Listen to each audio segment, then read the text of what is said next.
Hello everyone, আসসালামু আলাইকুম। চলে আসলাম আরও একটি নতুন ভিডিও নিয়ে। আজকে কথা বলতে চাই যে এই বাইকটা কেন আমার এত প্রিয়। আপনারা জানেন যে আমি এর আগে এই বাইকটাই কিনছিলাম। অনেকের কাছে এই বাইকটা পছন্দ হইতেও পারে, নাও পারে, কিন্তু আমার কাছে বাংলাদেশে যতগুলো বাইক দেখেন তার মধ্যে খুব পছন্দের একটা বাইক এটা আমার। এটা কেন এত প্রিয় বাইক সেটা আপনাদেরকে আজকে শেয়ার করতে চাই। আমি 2022-এর মডেলটা কিনছিলাম লাল কালারের। আমার চ্যানেলে ভিডিও দেখলে আপনারা দেখতে পারবেন যে এই বাইকটাই কিনছিলাম, শুধু লাল কালার ছিল ওইটা। তো ওইটাও কার্বোরেটর ছিল। আমি এরপরে আবার ওই কার্বোরেটর ভার্সনটাই কিনছি। তো আমি কেন কিনলাম এই সেম বাইক সেটা আপনাদের বলি। আমি মূলত 2022 সালের মডেলটা কেনার পরে 23 সালে কিনছিলাম, কিন্তু মডেল ছিল 22-এর। কেনার পরে একটু ফাইন্যান্সিয়াল প্রবলেমে পড়ে গেছিলাম। ওই গাড়িটাও আমার খুব প্রিয় ছিল, কিন্তু আমি ওইটা দিয়ে বারবার অ্যাক্সিডেন্ট করতাম, আরও অনেক সমস্যা ছিল ফাইন্যান্সিয়াল। সব কিছু মিলায় চিন্তা করে বাইকটা সেল করে দিছি। দেওয়ার পরে আমি আবারও এই বাইকটাই কিনছি, কারণ হচ্ছে আমি আরও কয়েকটা বাইক ট্রায়াল দিয়ে দেখছি, পালসার টালসার এই টাইপের অনেকগুলা। তো ওইগুলার তুলনায় আমার কাছে মনে হয় কমফোর্টের দিক দিয়ে এই গাড়িটাই আমার কাছে ভালো লাগে। সেই জন্য আমি আবারও এই গাড়িটাই কিনছি। আপনারা হয়তো জানেন বাংলাদেশে অনেক গাড়ি আছে যেগুলা খাড়ার উপরে টান ওঠে, এইটাও কিন্তু খুব খুব তাড়াতাড়ি টান ওঠে, আপনারা জানেন। এর থেকেও আপনারা জানেন যে আরও অনেক অনেক গাড়ি আছে যে এই টাকার মধ্যে পাওয়া যায়। আমি গাড়িগুলোর নাম বলতে চাই না, যেগুলা অনেকে বোঝায় যে অনেক বেশি স্পিডে চলে, অনেক টান ওঠে, অনেক আরপিএমে টানা যায়। তো ওই বাইকগুলা আসলে কেনা উচিত না কি কারণে আপনাদের বলি। ওই বাইকগুলো টান উঠে আমি ঠিকই মানলাম, কিন্তু টানটা আবার কন্ট্রোল করার মতো ব্রেকিংও তো থাকা উচিত বাইকে। তো সব কিছু কম্বিনেশন মিলায় দেখা যায় ওই বাইকগুলোর অনেক স্পিড থাকে, টান থাকে দেখা যায়, কিন্তু ব্রেকিং ভালো থাকে না, যার কারণে লাইফের একটা রিস্ক থাইকে যায়, কন্ট্রোলিং ভালো থাকে না।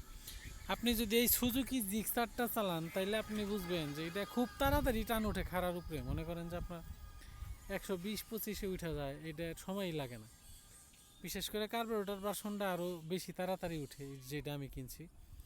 তো এইগুলা খুব তাড়াতাড়ি টান ওঠে, আর এটার কন্ট্রোলিং এত ভালো যে আপনি ব্রেক ধরার সাথে সাথে মানে একদম জমে যাবে, আপনি মানে চিন্তাও করতে পারবেন না যে আসলে গাড়ি এত তাড়াতাড়ি ব্রেক করা যায়। অন্য অন্য গাড়িও আমি চালাইছি, সেগুলো অনেক ভারী হয়, যেটা ব্রেক করতে গেলে দেখা যায় স্লিপ করে, চাকা স্কিড করে, মানে থামতে চায় না, অনেক সমস্যা হয়ে যায়, অনেক সময় লাগে থামতে, অনেকটুকু রাস্তা পার হওয়ার পরে তারপরে দেখা যায় থামে। কিন্তু এই গাড়িটা একদম শোলার মতো পাতলা, মানে আপনার খাড়ার উপরে টান ওঠে, আবার খাড়ার উপরেই ব্রেক, এইটা নিয়ে কোনো সমস্যা নাই। আর এইটার যে ব্যালেন্স মানে অসাধারণ, আপনারা না চালাইলে বুঝবেন না।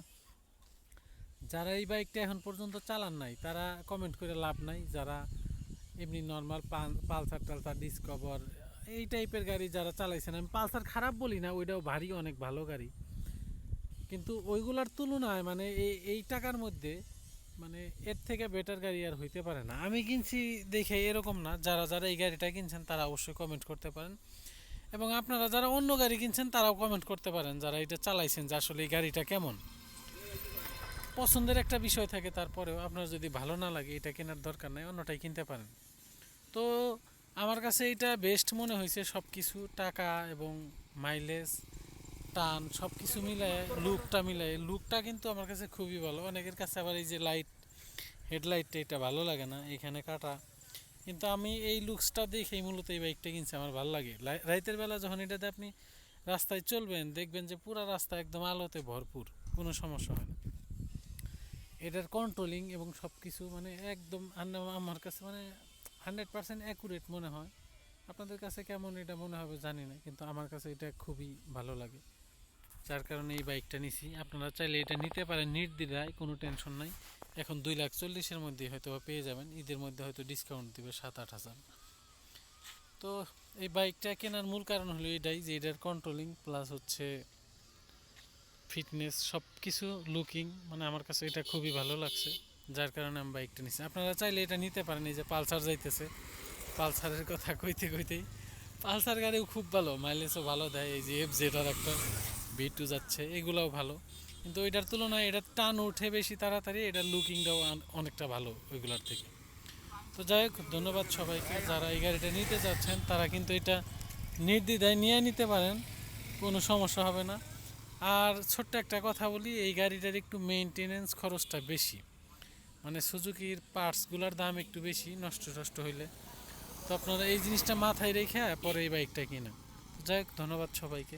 যারা আমার চ্যানেলে নতুন এসেছেন অবশ্যই সাবস্ক্রাইব করবেন, আর ভিডিওটি ভালো লাগলে একটি লাইক দিতে পারেন।